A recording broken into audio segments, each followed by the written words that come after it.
Hey gang, Ronan here. As you can see in this game, I'm playing the Tier 9 German premium battleship Pommern. It's a fun ship to play. It can be very hot or cold. I set this up as a secondary ship, which is sometimes a very frustrating experience. This map is not really too bad as far as maps go for this ship set up as a secondary build, and often provides opportunities for the secondaries to get into action. There are some others where it is very difficult to get your secondaries into the game. And those games can be, well, frustrating is a good word, but probably a little overused. Because these guns are not particularly accurate, and they're not particularly hard hitting.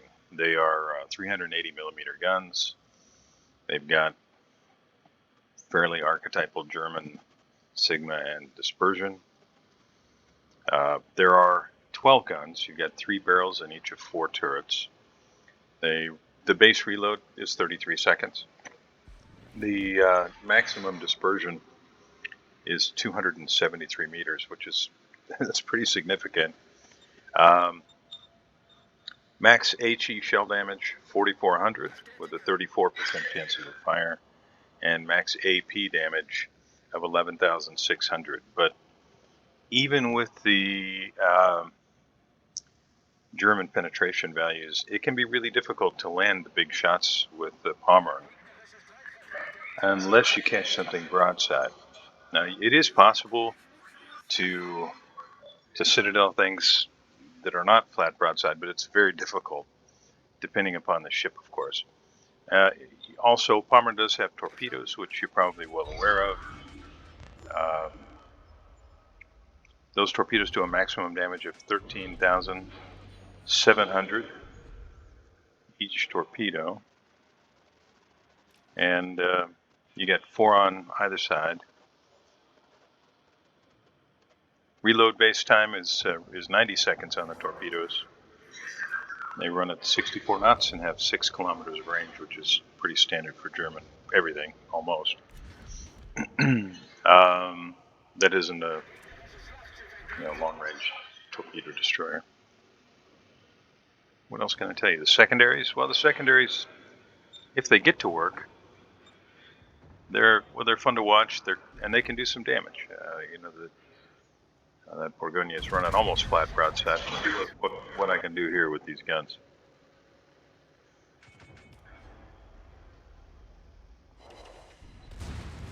Yeah, 3 pens and 1 over pen, 6,900 damage. Not too phenomenal. Secondaries are getting some shots off on Cleveland, but he's gone dark since our gearing smoked up. There's the Cleveland.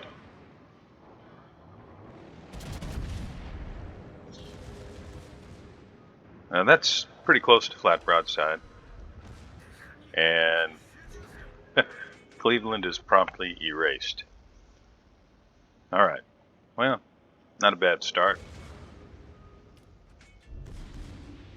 Shimakazu's kind of at the max range of the secondaries. I know he launched torpedoes already, but I don't want to push in any farther, so I'm going to start turning back.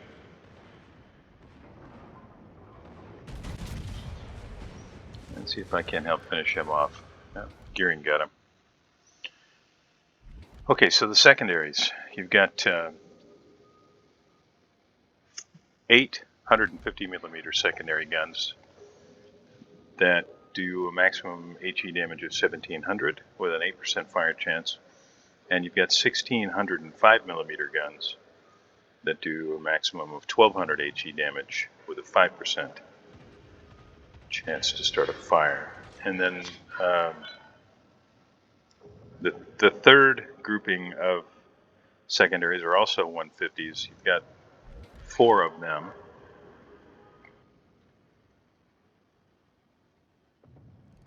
And they do a max HE damage of 1,700 with the 8% fire chance. And that pretty much gives you all the numbers on the weaponry. Aimed a little high there, but still able to do some decent damage. Good guys now down 1 Tallinn, bad guys down De Grossa, Cleveland, Montana, Shimakaza. And this is not looking good for the red team. Now, I'm heading the direction that I'm heading right now because it looks to me like we've got a couple of ships that are planning to chase the Borgonia, perhaps even the Gearing. But the majority of the red ships are down in the lower left quadrant on your mini-map there. And I want to do what I can to slow down their push.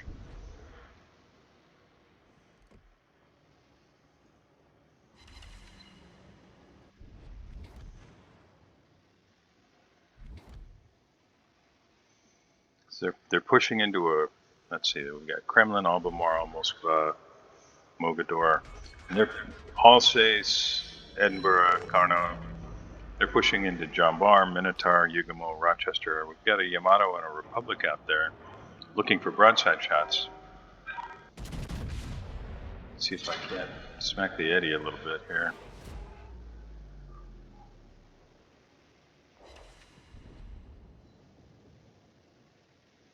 Now the the Royal Navy cruisers, the light cruisers, they are food for these 380s.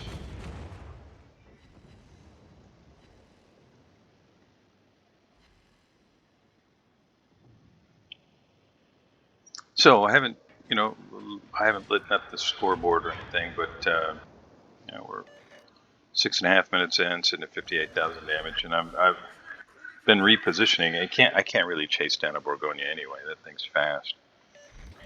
Our Gearing has now moved center. Our Kurfürst, he's maybe looking for broadside shots across the center.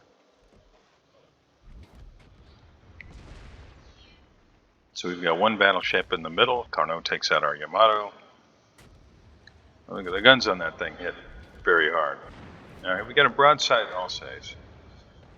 I'm gonna wait for all the barrels to be aimed in that direction. He's starting to angle up a little bit now. And our Yugamo goes down to Moskva. And now you can see the secondaries are getting to go to work. Now I wanted to run the outside edge of this island because I do not want to push into all of that firepower. They're probably focused on the Rochester right now, but that's going to change as soon as the Rochester's gone, and I do not want to become the sole focus of their combined firepower.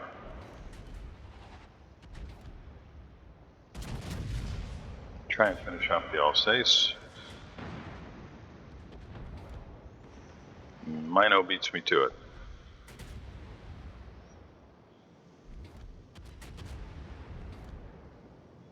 And just like that, they lose the Alsace, Edinburgh, Carno.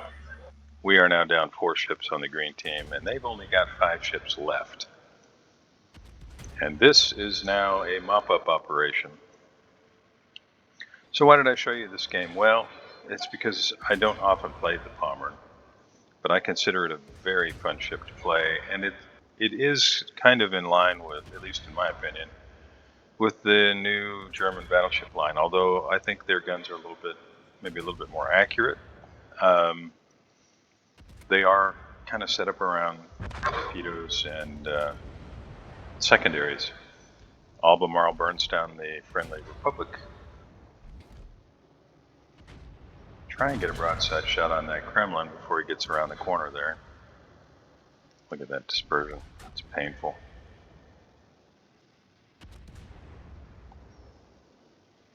So I'll set up with the hope of being able to get off a broadside shot on the Kremlin when he comes around this side of the island.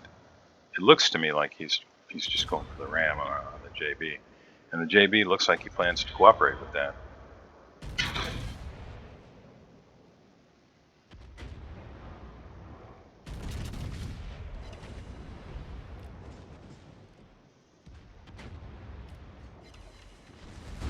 Not what I would call phenomenal dispersion. JB has decided, nope, I'm getting the heck out of here.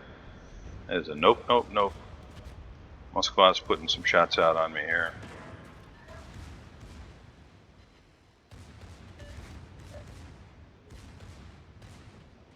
And although I would have loved to have gotten a full broadside salvo off on that Kremlin,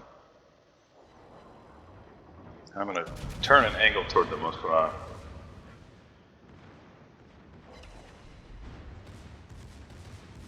Secondaries will just continue to do some work. I do have Gunter Lutjens as the commander for the Pommern. So we'll see some fireworks here in a minute as the secondaries activate and speed up their rate of fire.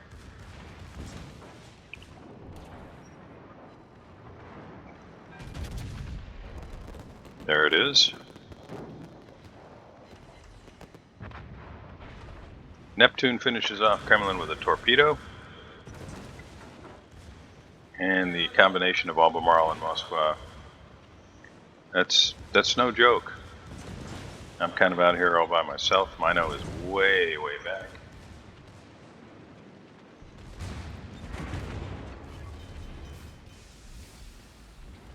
And Moskva is just kind of reversing. Now it looks like it's slowing that reverse down.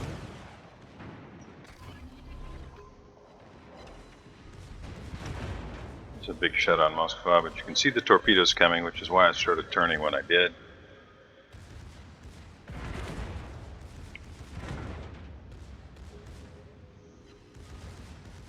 Kind of forced to turn. If I eat a torpedo at this point without a repair party ready, or damage control ready, it could go very badly for me.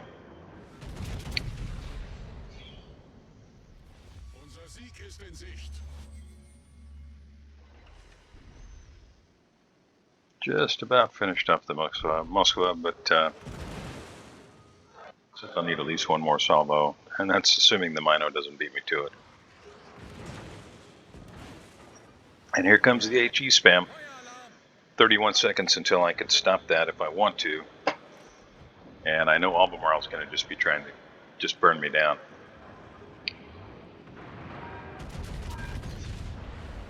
And I'll try and finish up the Moskva here. He's turning away.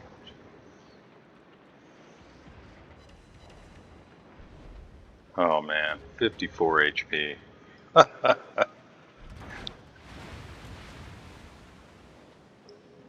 You can see Moskva's coming under fire from the Mino who's trying to finish him off.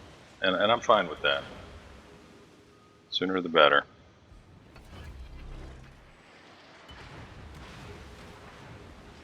And I'll just try to go dark. We'll see whether I can. There we go. And now I can turn around. And this is going to be over here very soon, so I will say, yeah, nothing really particularly special. I mean, I did pick up one award for damage, but it was a fun game to play, despite it being kind of a rout. And it's a ship I really enjoy. If you're looking for a pretty fun premium battleship, this one is good. I really like it, especially if I'm running missions at co-op, which I do fairly often. Thanks for joining me. See you next time.